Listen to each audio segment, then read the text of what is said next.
Alertness. Don't let yourself be surprised. Decisiveness. The proper course of action when under attack is counterattack. Aggressiveness. The best defense is a good offense. Speed is your salvation. Coolness. Keep your head. Ruthlessness. At once and completely. Take no chances. Put him out. Surprise.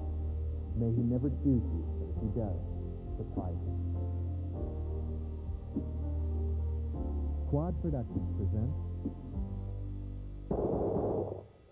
Armed Defense, Cooper's Way.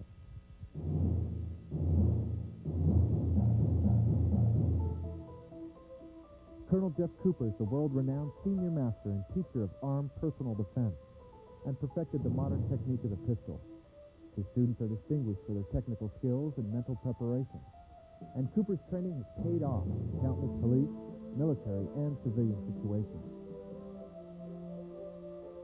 Colonel Cooper is the founder and lifetime honorary chairman of the International Tactical Shooting Confederation, a director of the National Rifle Association of America, and editor-at-large of Guns and Ammo magazine.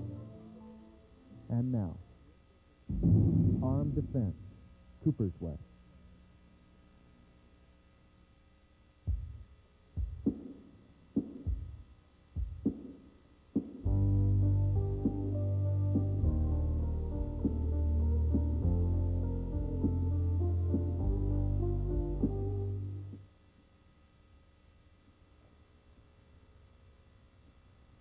The subject of personal defense may be categorized in many other subjects into principles.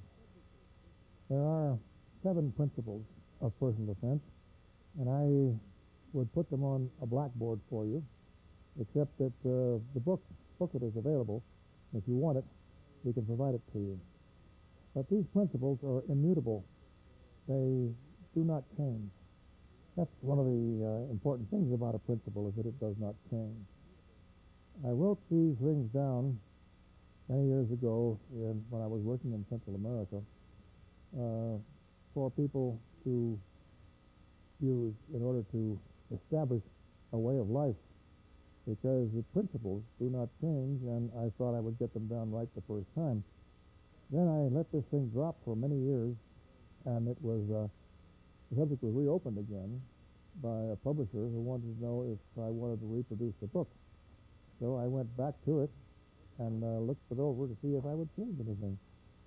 And I'm happy to say that I didn't see that I needed to change anything, because these principles do stand alone, and they stand permanently.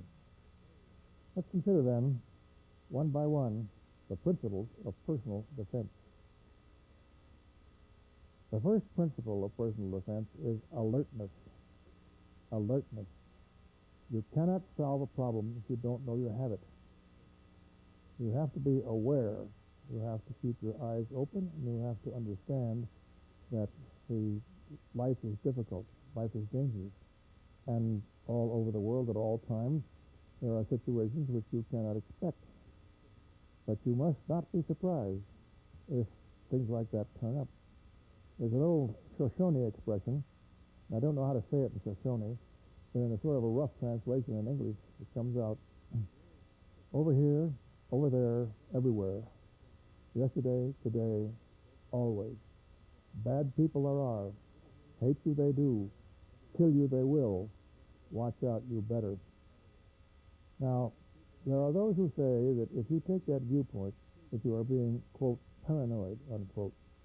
Not so. Paranoia is distinguished by, it's a mental aberration, distinguished by unreasonable fears. It's an illness, and it gives you the conviction that you are, that the illusion that you are being pursued all the time.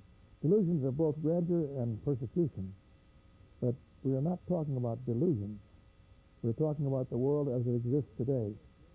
Perhaps we would not like the world to exist like that, but there it is.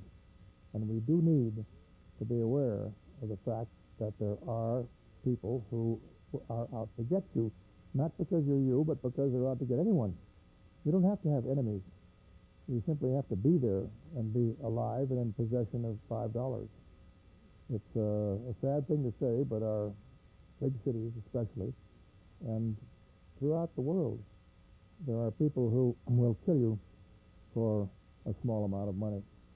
They don't have to have you as an enemy. So don't take the notion that because you are not moving in a dangerous situation that there are people who do not have a problem with you and react accordingly. The saying is, you cannot make an appointment for an emergency. You can't be prepared for an emergency because an emergency by definition happens at an unprepared moment.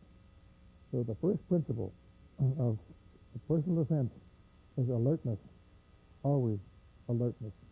Keep your eyes open and know what's behind you, know what's out of position, know what's right. If you are alert, you're very difficult. If you're not alert, you are easy for the enemies of decent people to take in. But if you don't keep your eyes open, you will not be able to handle life as it exists today. The first principle, then, of personal defense is alertness. Be aware. Now, what's number two? The second principle of personal defense is decisiveness. You have to decide on what you're going to do and do it. This is of extreme importance because if you simply say, I have a problem here, and wait, the problem will be allowed to develop on its own. But if you decide instantly that you are confronted with a lethal threat and take some kind of action, any kind of action, as long as you decide quickly, you will be inside your adversary's response time and will be able to move so that he will not be able to respond to your plan. You see, defense is always a response. Defense is a response against an attack. The enemy has the initiative, but he works along one pattern of action, and you have, if you are trained to it, the chance of moving inside his response. And that can happen all the time. The proper response, of course, to lethal aggression is counteraggression, instantly. There are those who say, well, perhaps you should run away. I won't hold with that for several reasons. In the first place, it's undignified. In the second place, it infuriates the pursuer. One way you can be sure of being chased is to run. Whenever you start to run away, any sort of predator, two-legged or four-legged, is going to come right after you. So trying to avoid the problem by retreating may have its principles in law, but it doesn't work. No, the proper response to attack is counterattack inside the enemy's parameters. And it can be done. It can be done. It's not as hard as you might think. Someone comes up to you, take a robbery situation, and says, your money or your life, the old phrase. If they're wrong, your life, and act accordingly. If they threaten you with physical violence, the answer is right up his nose. The proper place, if he is at a distance, is to use your firearm if you have it. But if, as is often the case, you are in arm's length, your target is your enemy's eyes. Go for them instantly without preparation. But you make a decision, decide. So if the first principle is alertness, the second principle is decisiveness. You've got to make a plan, and it has to be instantaneous. You can't wait around. The third principle of personal defense is aggressiveness. You have to take the fight to the enemy. You have to charge. That's the answer. You have to go for him. Whatever he attacks you with, the answer is to go for him. It's usually the last thing in the world he expects. If we're talking about criminal violence, which is the thing that concerns us most today, we must remember that the criminal expects his victim to be easy. He only approaches people who are apparently unalert, off guard, and not aware. People who are looking at the pavement, people who are thinking about their income tax, people who are worrying about either their job or their wife or both, people who aren't alert. Simple awareness in your first principle of alertness does a lot for this, but aggressiveness is what must follow, so that a criminal, and after he has proposed lethal violence to you, is taken totally aback when you counter by lethal violence returned to him, up his nose, instantly, attack. The proper response to an attack is a counterattack. And you don't have to have a weapon, although it's better if you do. You can use anything handy, including your fingers, your thumbs, your elbows, anything. But you have to take the attack to him. So the third principle then is aggressiveness. The fourth principle is speed. Any action at all taken before the enemy can respond to it is good. Whether you attack with your hands, with your toe, with your pistol, with a rock, whatever, if you initiate that before he understands you are initiating it, it will almost certainly win. It's astonishing to see on captive television the amazement and annoyance of criminals who offer violence to decent citizens and who are responded by speed, a quick attack inside their time. They look up at you in amazement and say, "Hey, man, you shouldn't have done that." But of course, he's about dead by that time. If you are fortunate enough to be armed at the time and you know about your weapon and someone points a pistol at you and says, "Raise your hand," or "Turn around," or "Lie down on the floor," or "Give me your wallet," if your response is simply draw and fire, his response to that is indignation as the lights go out. So you shouldn't have done that, splat. And that it works in every case that you've seen it tried. But you've got to make a decisiveness, you've got to be aggressive, and you've got to be quick inside the other man's response. You don't have to be blindingly quick. You just have to be quick enough so that he can't catch you. And you see, whenever he tells you to do something, he has to wait and see if you're going to do it. You understand, if a man came in and pointed a gun at you and told you to do something, he expects you to do it. If he didn't expect you to do it, he would have shot you first. But if he gives you an order, he expects that order to be obeyed. And when you don't obey it, it takes him a while to readjust his mind. His usual response, that we find this again on captive television, is to repeat the instruction. He comes on and says, "Get your hands up." And you reach for your pistol. He says, "You didn't hear me. Get your hands up." By that time, it's too late for him, as long as you're reasonably adept and fast.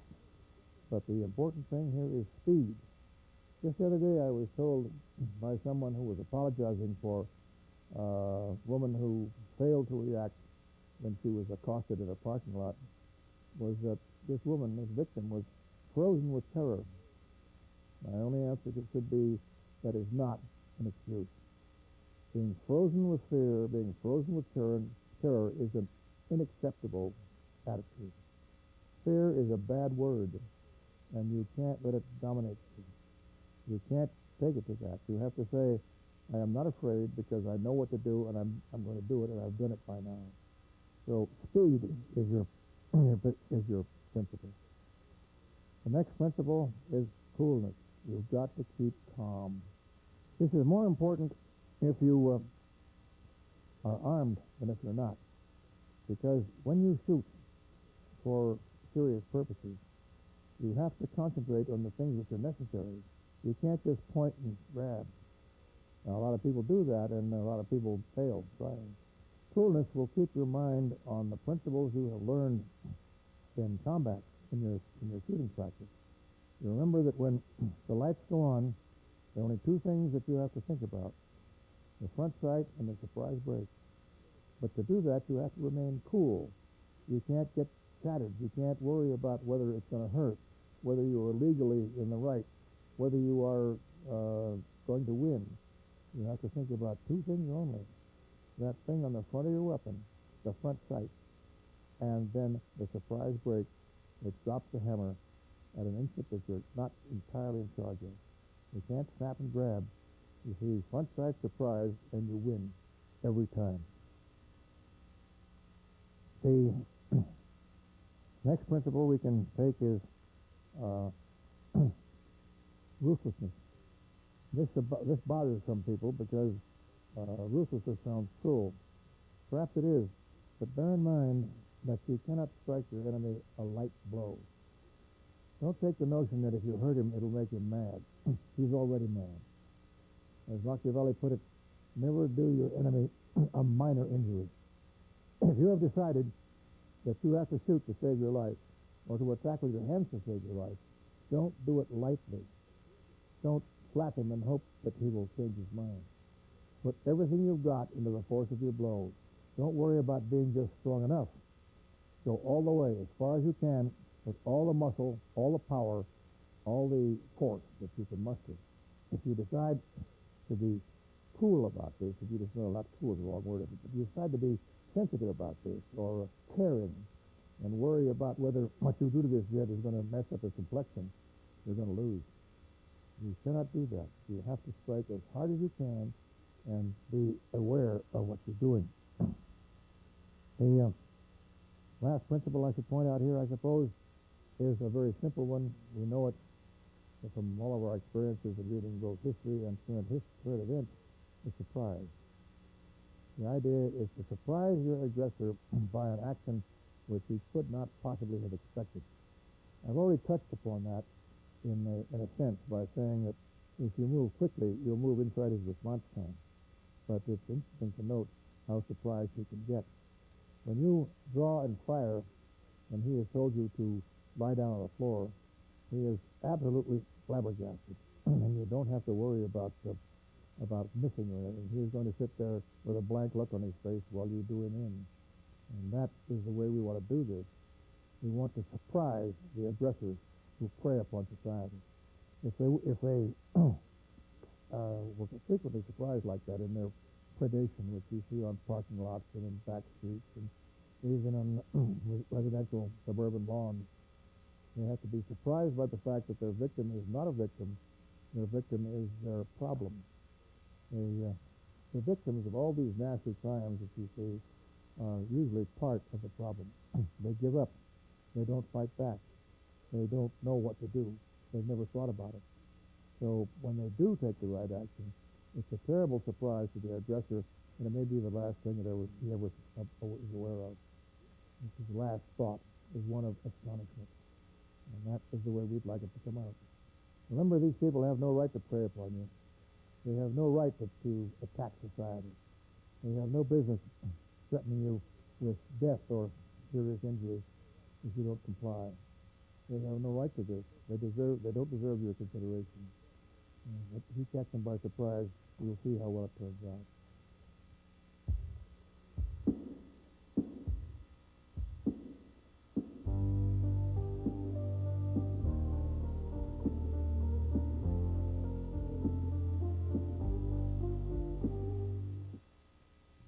I have taught defensive pistol craft to many thousands of people. And over the years, I have always welcomed responses from them after they had been taught as to personal experiences that they had had in which they had put their skills to use. Now, not everybody who has had an experience has reported to me, I suppose, but I have over 50 now cases of people who did encounter lethal violence after they had been trained by me or by close associates of mine. You know, in none of those cases did any of those people say that they survived the encounter because they were expert marksmen. They did, however, all say that they survived the encounter because they were thinking straight at the time. Marksmanship in gunfights is not usually an important factor. It can be, but it isn't usually. Ordinarily, the problem of hitting your target is easy.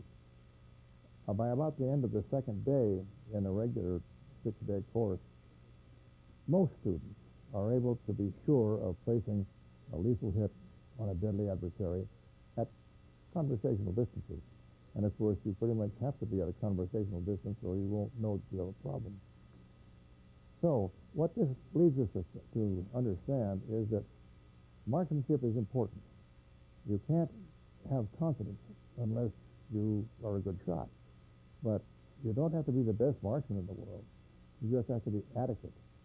You must know what you can do, but you don't need much more than that as long as you are prepared to take the necessary action. And there's a problem. There's a problem. Will you, when you need to use your firearm, will you use it? Now, this is a complicated matter. It's complicated by both law and morals. They're always being belabored by the people who seek to impress us with the legal restrictions on the use of a firearm to save your life. These are serious, of course, and they shouldn't be put to one side. But I submit that if somebody's trying to kill you, probably the last thing in the world you want to think about is whether you're going to get out of it with a legal case or not. The law is unimportant when your life is at stake. And so we don't want to worry too much about that sort of thing. What we do want to worry about is in advance anyway, is the moral aspect. Because killing a human being without sufficient reason is a terrible thing. And even if the law forgives you, you have to live with that on your conscience the rest of your life. So we have to give a serious thought to this, and the way to accomplish the solution of this problem is to think about it in advance. If we have to sit down and take counsel with ourselves when an emergency occurs, we won't make it. We won't have time. The mind has to be conditioned in advance to be prepared for an emergency.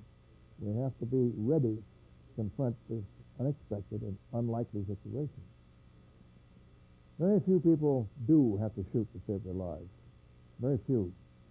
But those who have been properly educated and have thought straight have invariably come out ahead. They've always won. And the answer is, of course, to have thought about these matters in advance of the act. What would you do if? Would you really do this? Would you do that? What would you do if someone offered you deadly force? Well, that's the way you get ready for that is to imagine that it's happening and remembering that it can happen to you. One of the biggest problems we have in this is the fact that the lethal encounters are so seldom encountered by most people that when they occur, they're a tremendous deadly surprise. It is up to you, a student of this, at this time, to promise yourself that you will not be surprised. You will not be surprised. When someone points his gun at you or otherwise offers you deadly force, you are not going to say, oh my God, this is a terrible scene. You're going to say, I thought this would happen, and I know what to do. I thought this would happen. That's the reason I'm studying these matters. I thought this would happen, and I know what to do. Once you've taken measures to put that into your mind, when the flag flies, you will be in charge more than your aggressor because he doesn't expect you to respond properly. He expects you to give up. Well, you're not going to give up. You're going to say, I know what to do, and I'm going to do it. I'm going to do it now. Now, we mentioned in the matter of principles of personal defense that you need to be decisive. You need to make a plan. But that is not entirely what we're talking about now. There is a barrier in the mental processes of most people against pressing the trigger on a live human being. It's a good thing, because if it were not so, the scenes would be bloodier than they are already. There is a reluctance on the part of what we might call a normal human being to shoot. And in your mind flashes a whole bunch of cautions and alerts saying, really? Is this real? Is this really happening? Can this be happening to me? I don't believe this can be happening to me. And all the time that's going around, you are giving the show away. Your enemy. So you must devise a way of overcoming that barrier. That barrier in your mind against taking proper counteraction. This is a matter of preparation, of setting your mind in advance to act properly when the emergency arises. And it can be done. It's been done again and again and again. I am delighted every time I get another report back saying, I am alive today because of what I learned in the lecture on mental conditioning. I say again, I have about 50 cases of people reporting to me from lethal action. And we can't be sure of the reportage because of the vagrancies of these things, but we can conclude that mental conditioning can be learned. I was once told by a very important military target shot that in case of an emergency, you didn't have to be a good shot, but you did have to keep cool. And he said, Jeff, nobody can teach you how to be cool. Well, with all due respect to this gentleman, who is a very renowned marksman, I think you're wrong. I know, because I've heard people tell me, that mental conditioning can indeed be taught.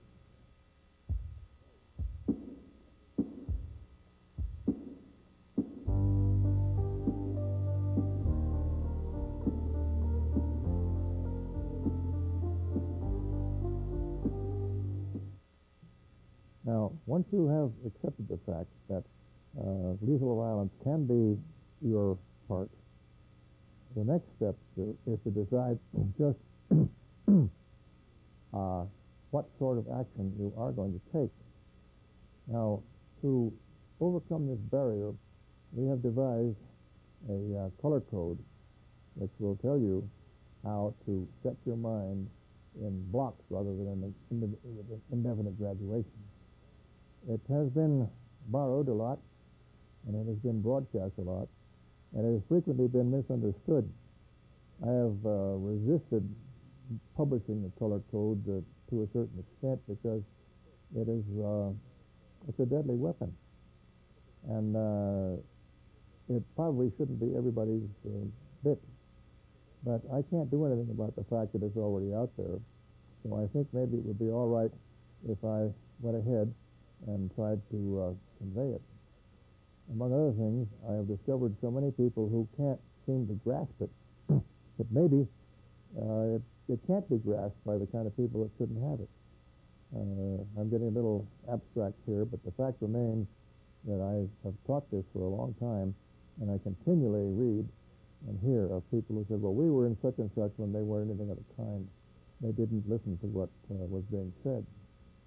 Well, this color code is divided into 4 categories, and we give them colors so they're easier to remember than digits or letters.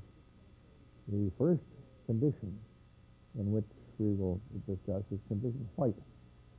Condition white is a condition in which you are unaware, unprepared, and inadequate. If you were attacked in condition white, you will die unless your adversary is a klutz and doesn't know what he's doing. No matter how good a shot you are, it will be no avail if you are in condition white. Condition white is a condition we would like to be in all the time, but we can't afford it. You can be in condition white, for example, when you're at home and the doors are bolted and everything is fine and there's nothing you need to worry about. But whenever you move out into public, where there are people around you don't know, then you do not stay in white. In white, you're easy. No matter how good a shot you are, I say again, no matter how good a shot you are, you will simply go if somebody attacks you when you're in white, because you'll be sitting there with your teeth in your mouth and a blank look on your face saying, oh my goodness, is this real? And that, of course, takes too long. So, when you move up from condition white, you move one step to condition yellow. And condition yellow is a condition which we must be in when we are in a perilous situation, and most situations are. In condition yellow, you are in a condition of relaxed alert. Relaxed alert. You are not in any kind of great stress, but you are alert. You are aware of what goes on around you. You move the way your cat moves. You notice things. You notice anything that's out of position. You notice anything that shouldn't be there. If you see people standing in a place that they shouldn't be, you log that. If, for instance, you're driving and a car pulls in behind you and maintains its distance, okay, you notice that. You look. You keep your eyes open, and you particularly keep a 360-degree alert.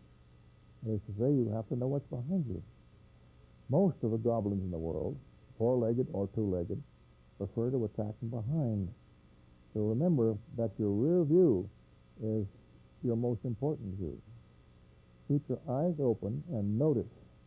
In condition yellow, you are now a problem. In condition yellow, you are a problem for anyone who seeks to attack you, because he will see that you see even before he decides to go in. It has been reported by taking studies on the street in certain police departments that anyone who is alert and shows it, has his head up and keeps his eyes moving, is much less likely to be approached by a felon who doesn't want to attack somebody who looks as if he knew what he was doing. So in condition yellow, you are obviously, clearly alert, and you transmit that to prospective antagonists. In condition yellow, you are a difficult problem. Now, remember that this doesn't have anything to do with being armed. It doesn't have to do with whether you have a gun on or not. Naturally, to be comfortable in today's world, you should have a gun on. But if you don't, you still use the code. You see what you must do.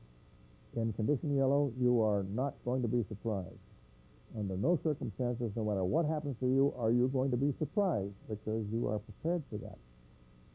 So, the interesting thing about the condition yellow is that it is unspecific. You do not have a target. There is no particular object, person, or situation around you that you can think of as a target. So you're not really ready to engage the target. When you, on that alert condition, on the condition yellow, as if you have your radar going 360 degrees all the time, when that radar picks up a blip like that, then you have something to check out. What is that man doing over there? Now you shift from condition yellow to condition orange. Condition orange. In condition orange, you are in a condition of specific alert. Now, in white, you are not prepared to shoot. You simply aren't. You're wearing your pistol, but you're not prepared to shoot. In condition yellow, you are prepared to shoot, but you don't know that you're going to shoot anything in particular. You have no target. You say, I may have to use my weapon today. I don't know what the conditions are, but I may have to. That's yellow. However, when you shift to orange, you say, I may have to use my pistol on him today, because that man over there is a possible target. Not a real target yet, but a possible target. Now this, you keep breaking that barrier down. When you are in white, that barrier against shooting another human being is higher than your chin. You have to have a ladder to get up on it. In condition yellow, that barrier is about waist high. You can surmount it, but you have to jump. In condition orange, that barrier is only about 10 inches high. And all it takes is a step to get up over that barrier and be ready to shoot at something specific. Usually, what you're going to shoot at is going to be a man. He's going to be a man who represents a possible target. But in orange, remember, he's not a real target yet. He's just a possible target. You swing onto him and say, well, is he or isn't he? Is he an enemy or is he not? Now, when you ask yourself that question, that barrier goes down one more step. And whether the gun is in your hand or not, not important. Whether you're even armed or not, you may have to attack with your hands. You may have to use his gun. But the point is, that barrier goes down against using violence. Now, that is condition orange. You can't say that condition orange is one of hot yellow. I've heard many people repeat that to me, and it was incorrect. A condition of orange is not one of more hazard than yellow. Because you don't know what your hazard is. You don't know what your hazard is. Remember, you can't make an appointment for an emergency. And if somebody has the crosswires in the back of your neck as you cross the street, you may be inches away from death if you don't know it. Right now, as you listen to this tape, you may be moments away from a permanent heart attack, but you don't know it. When the time comes that the target that you thought might be real in condition orange identifies itself as a deadly threat, a killer, threatening your life or the life of your wife or child, then you switch from condition orange to condition red. Now the difference there is that there's no longer any barrier at all. In condition orange, you say, I may have to shoot that buzzard, but maybe I won't. It may be that he's a friendly, that I don't recognize him. Maybe he's somebody's bodyguard. Maybe he has a legitimate reason for what he's doing, but I don't know. I am prepared to take action if I must, but I don't know yet that I must. When the flag flies and says, yes, you must, then, of course, you throw the switch and you go to condition red. Now, condition red may or may not be an actual shooting situation. It normally is, because by the time you've identified this threat as one who is prepared and able to kill you and appears to be going to, you take the action. So you are in a shooting situation. There is, however, another problem which might come up, another situation, in which you might come up behind a felon who was menacing other people with his own gun. Suppose this bird is pointing a shotgun at these people cowering behind the counter and saying, everybody get down on the floor, this is a stick-up. And you come up behind him and sing out with your voice, loud and clear, freeze, move and you're dead. Well, if at that point he does freeze, he doesn't move, you're not going to shoot because you don't really have authorization there. He's not threatening your life, and he may not be threatening theirs. But if when you say, move and you're dead, he swings around and swings that shotgun pointing at you, then you pull the trigger, you go. But in either case, the mental barrier, the psychological barrier against shooting lethally is gone. You don't have it anymore. You have made the decision to shoot, and you've hung it on the peg, and you no longer have any problems with it. You are ready to go, and it enables you to use your firearm in the way that you know how to use. It enables you to put the shot where you need to put it and win the war, and it works time and time and time again. That is a progression then from white, which we can't afford, to yellow, which is relaxed alert, to orange, which is specific alert, to red, which is fight. And you move through those and move back. You can jump from one to another quite easily. That's the reason it works. You can move from yellow to orange easily. But you can't move from white to red. To move from white to red takes an effort of will that probably will be greater than you can afford, unless, of course, there's unexpected time, and that you can't count on. So that's the progression of the color code. Let me give you a couple of examples of how a man might progress through the various conditions and what would cause him to do so. One that comes to my mind happened to a friend of mine in Guatemala. His first name was Miguel. He was a very well-organized young man. He was quite wealthy, and he was a good student. I think he won the shoot-off in that particular school. Well, this happened to him after I had left some months, but he told me about it later, and it illustrates just what we're talking about here. Miguel left his home one morning in his Porsche. Now, driving a Porsche around in Guatemala is probably not a very good idea. But Miguel was not more than 24, 25 years old, and he was full of beans, and he liked to enjoy life, and he had the Porsche, so why not? But it's a car that attracts eyes, and in this case it did.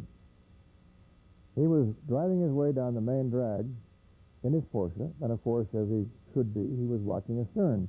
You see, he'd been to school a few months before, and in that part of the world, you don't ever go out of your house on white. So he was on yellow, and he was watching, trying to maintain 360 degrees alert as best he could. Well, there was fairly heavy traffic. It was morning rush hour. And as he moved down the Reforma, the main street, he noticed behind him, a couple of lengths back, a moped. I think that's what you call them. They're a power two-wheeler with two seats, one driving, one man behind. He noticed back of him there behind the car that this moped was driven by two young white men. It's so often that you see a moped with a girl or a guy on it that seeing two guys on it arouses suspicion. He said, I wonder who that is. So he tried to move the cars around so that the moped closed to behind him, and it finally did, about two lengths back. Now he noticed that the moped was driven by one man and followed by the other man in the passenger seat who had a large paper sack in his hand. Now this is worthy of note. Of course, there's no reason to believe this guy has anything bad in mind just yet. So Miguel, properly on yellow, stayed on yellow, and attempted an identification situation. So he came to a next side street, and he turned right off the Reforma, and the moped followed him. Uh-oh, we may have a problem here. We now have a possible target. These people may be perfectly innocent. They may have business up this street. I don't, but they may. Let's check. He went 1 block up and turned left. The moped followed him. Click. That's orange. You have a target now. So when Miguel made his second left turn heading back toward the Reforma, he went definitely into this is an emergency situation. These 2 kids on this moped were definitely following him. The guy in the second seat had something in that paper sack, and it was most likely a machine pistol. This is called the Sparrow system. You people can move in traffic better than a car can, and they winnow their way through cars, move up, and shoot usually from the left rear, which is the place the driver has the most difficulty in returning fire. So at this point, when he turned back on the Reforma to the right, Miguel went to red. He had made the decision about what he was going to do, and he had no further problems about that. He proceeded down the street to the next light, and when he came to the stoplight, he was pretty sure what they were going to do. They were going to come up alongside him from the left, and so he oozed up to the stoplight on the red, and the 2 people in this moped came up beside him on the left side as they were fussing around with whatever they had in that sack. Miguel leaned out the window and killed both of them with 2 shots. At least he hit 2 well, and they went down. He then shifted into low and turned right, and as he turned right to get it back off the side street again, he looked back and he saw both of them flopping around in the street, and out of that paper sack had slid a Madsen machine pistol. The issue was clear-cut and decided, and it worked out just fine. Now, it might be said in today's climate of opinion in the United States that all sorts of legal action would be taken care of here. But under those circumstances at that time, there was no problem. He saved his life, and he took out a couple of professional assassins. Worked out beautifully. That's just one example. I have a number of others. People sometimes ask me about my own cases. Well, I've had a couple of occasions going through the series. One, for example, was down in Salvador at the Ilopango airport, and we had finished a class, and we went out to the airport bar, which served the best steaks in town at that time, and we seated ourselves with our backs to the wall in a row, all looking out. And I was in the middle. My host down there was on my left, and on my right was a young man who had been in the class and knew pretty much what was going on.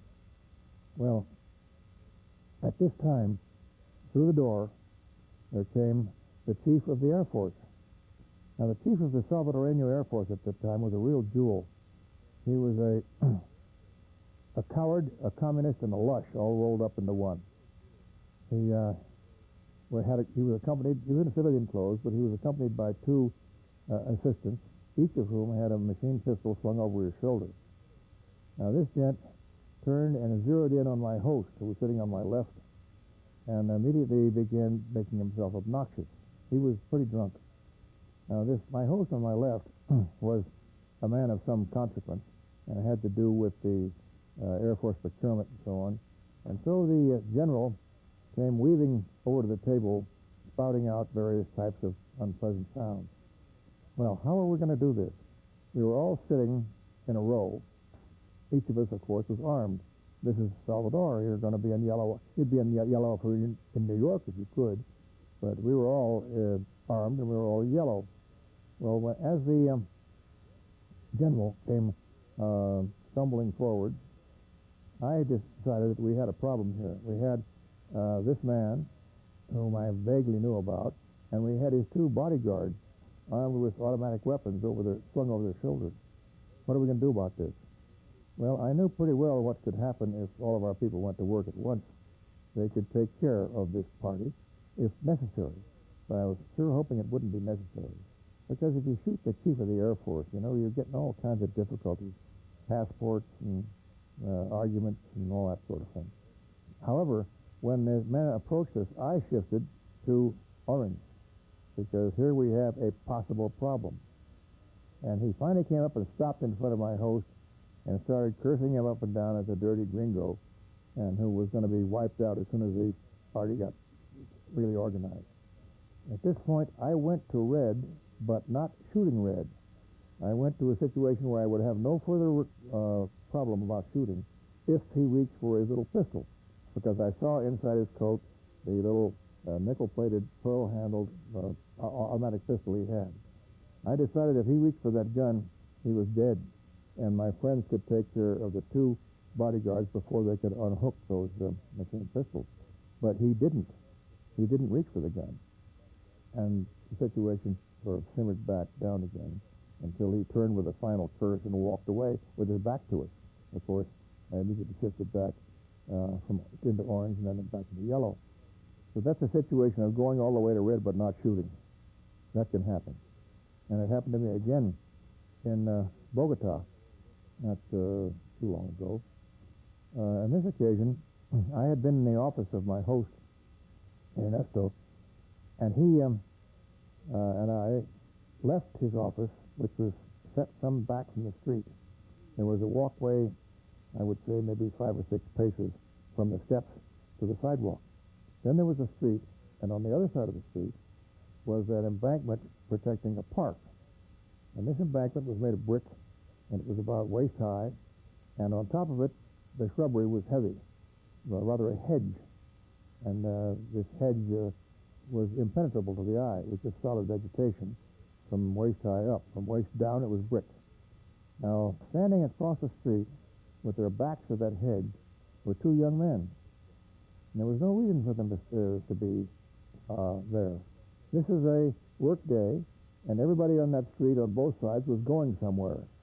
It's not a place that you just stand and look. Well, these 2 guys were standing and looking at the office building we had just come out of. Bad sign. I was automatically, of course, on yellow, because you're not ever on anything else in Bogota except when you're asleep. So at this point, we stopped at the top of the stairs, and they're still on my right, and I eyeballed these 2 sportsmen across the road. At this point, the one on their right, my left, turned all the way around and put his hands into the shrubbery. I have here a red situation. When I first saw those birds across the street, I went to orange. I don't know these were bad guys, but they could be. They had no reason to be where they were, but I could see no weapon. But when this gent turned and put his hands into the shrubbery, I went to full red. I didn't draw my pistol, but I got in a position to do so. And I determined in my head that the signal to fire would be the appearance of a weapon. If he turned around with that Uzi in his hands, he was a dead duck. It was, completely within range. And he couldn't move as fast as I could, because he wouldn't be able to get on target since he was off balance. So I tripped the switch and went to red. And if he turned around with a gun in his hand, he was a goner. Well, he turned around with no gun in his hand. Maybe there was no gun. It looked to me like a red situation, and my friend Ernesto later said it looked to him too. But you see, there was nothing done there. There was no crime committed. There was not even a threat of a crime.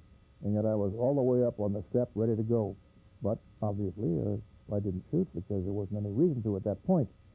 What I think was that when he turned and reached for the Uzi, which had been in the shrubbery there, that his friend, who was looking at us, probably muttered to him, "Don't do it, they have seen us." I think that's probably the way the story went. I can't prove that, but that's what I think. In any case, he turned around with his hands empty, and he survived. There's another example you see of progression through and progression back again. The problem, again, in the color code is the surmounting of the barrier you have against firing at a human being. There is a barrier there, but you can condition yourself so that you can move to reduce the barrier until it doesn't exist anymore. Whether it's legal or moral will depend upon the circumstances. In any case, most people will shoot before they will die. So it doesn't really make that much difference. But you can see how you can do this. You can shift it back and forth so that here, I'm not ready. I may have to shoot, but I'm not ready. Here, yeah, I've got a target, maybe. And here, I will shoot if. Either if he shoots at me or if I see him going to. And it drops that step down until you can handle the problem without any kind of mental stress. And it has happened so often now that I can put it up as a fairly well-established policy.